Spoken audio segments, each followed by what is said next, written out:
Hello there, it's Mike Paterson from Paterson Photography and First Choice Photo here in Lethbridge, Alberta, Canada. Welcome back to my studio. So last time I talked a little bit about figuring out what you're worth. I want to go more in depth to that today. So last time we figured that a wedding would cost us probably 100 hours of our time. If we wanted to charge $20 per hour, the wedding should be paying us at least $2,000. Now that's just in our time. That does not cover other things. So what other things do we have to take into account? Every time you take a picture with your camera, every time you push that shutter button, every time you turn the camera on or off, every time you replace a lens or take a lens off, or whatever you're doing, you're wearing out that equipment. So we have to justify paying for that equipment out of the packages that we're charging for. So how should you do it? Well, there is no set number. There is no magic formula, unfortunately, but it's up to each photographer to figure it out. What I have done is this. I have taken what my equipment is worth. So currently I figure that I have $50,000 worth of camera equipment. That's taken into account tripods, that's taken into account lenses, that's taken into account camera bodies, flashes, studio lights, all of that stuff that I would use on an assignment. So using $50,000 as a base, you have to figure out how you're going to replace that. Now, in a perfect world, as a business person, you would like to charge that full $50,000 to every client that you do, so you could go out and buy new equipment after every job. But unfortunately, in the real world, it doesn't work like that. So what do you have to do? You have to figure out how you're going to replace your equipment by each job that you do. So take a number, whatever the number is that you think is what your equipment is worth, whether it's $2,000 or $3,000 or $4,000. Then consider that after each year, you're going to have to replace a certain percent of your equipment.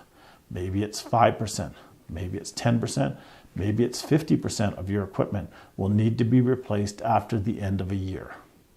Then take that price, whatever that may be, if it's $1,000 or $5,000 or $10,000, and then divide that by the number of jobs that you're doing in a year. So as just a throw out there number, let's say that you figure that you have $10,000 of equipment that will need to be replaced every year of your business running. I know it's a high number, but it works out. So if you have $10,000 of equipment that you have to replace each year, you need to divide all of the jobs that you're doing that year by $10,000, or $10,000 divided by the number of jobs. If last year, if you did 1,000 jobs, then you'll take 1,000 and divide it into 10,000 and find out that you need to charge $10 per job in order to make the right amount of money to pay off all of your camera expenses or equipment expenses that you're going to incur for the next year.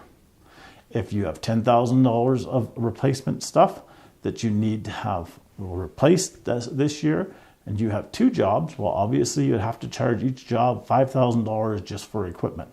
Now, hopefully you have a lot more than 2 jobs. If you have 4 jobs, if you have 8 jobs, whatever the number is, you have to divide that by the equipment that you need to replace the following year. Then you need to add that to your whatever your price list is, whether it be for family pictures, whether it be for commercial advertising, whether it be for business portraits, or whether it be for weddings. Now, obviously, you're not going to charge a business portrait person $500 for an equipment expense when all they're doing is walking in and you're snapping a quick picture and they're leaving.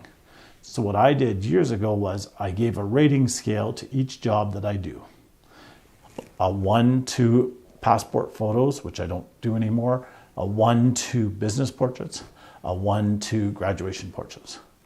I gave a 2 to family portraits, a 2 to larger advertising jobs, a 3 to bigger family portraits, let's say for reunions, and a 4 or a 5 or a 6, depending upon the size of it, to weddings. Each one of those numbers that I had developed, I then had a dollar value assigned to it. So when I shot a graduation picture, from that graduation picture, $10 went to my equipment fund. When I shot a family picture, $25 went to the equipment fund from the family picture. That money was built into what my sitting fee was. So if it was an hour job to do a grad picture, I would charge them $50 for my time. Then I would charge them $10 towards the equipment fund. When I did up my books at the end of the month or the end of the day or whatever it was, I would take my profit from that.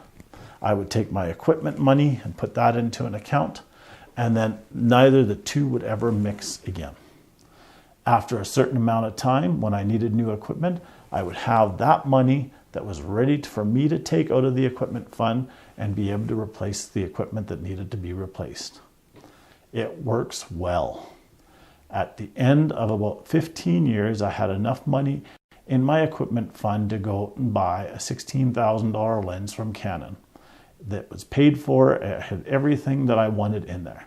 Ended up, I didn't buy the lens, had the money left over. So what I went through and upgraded a bunch of equipment. Now, what should you put in your equipment fund? Well, next time I'm going to go through a little bit about what you should consider having and what you should consider having built in to replace. So I hope you have a great day. I hope that you have a wonderful business and much success, and we'll see you back at the studio again soon. Have a great day.